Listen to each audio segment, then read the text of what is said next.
Zdravo ljudi, htio sam samo sa vama da podelim par razloga po mom mišljenju zašto je bolje imati decu nego nemati. Konkretno mene su deca učinila boljom osobom. Ja sam sada verniji od kad imam decu. Ranije kad nisam imao, žena ode na posao, a ja dovedem kući neku drugu ribu i ono, udri. A sad kad žena ode na posao ja ostanem kući sam sa decom, niti mogu kod kuće, niti mogu u hotelu, nemam kome da ih ostavim. Znači, prosto deca su me učinila boljom osobom. Drugo, od kad imam decu ja se osjećam nekako pametniji, superiornije, jer deca su priglupa, oni ne znaju ništa, ni o čemu. I onda ja lako mogu da im doskočim, da ih nešto zeznem i eto, kad ih zeznem ja se prosto dobro se osjećam.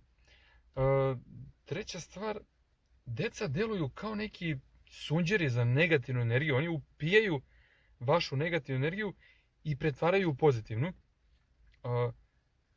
Ja kad dođem, na primjer, s posla kući i onako nervozan otvaram vrata i oni krenu, onako trče ka meni i viču tata. I ja kad se proderem na njih i kad počnem da ih maltretiram i ako sam baš nervozan ja ih malo i prebijem. Znači ja tu negativnu energiju prebacim na njih.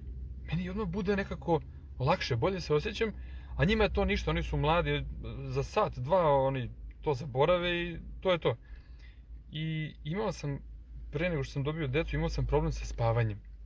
Ja sam skoro svako veče po 8-9 sati spavao u komadu kao zaklan.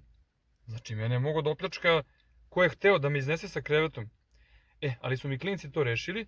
Ja sad spavam manje, znači 4-5 sati, imam više vremena u toku dana za sebe. Me oni bude na pola sata sat. Koji će lopov sad? Znači, lopovi sad znaju da ja noću više ne spavam nego što spavam. Znači, ja sam siguran. Eto, ljudi, to su neki moji razlozi, tako da imajte decu.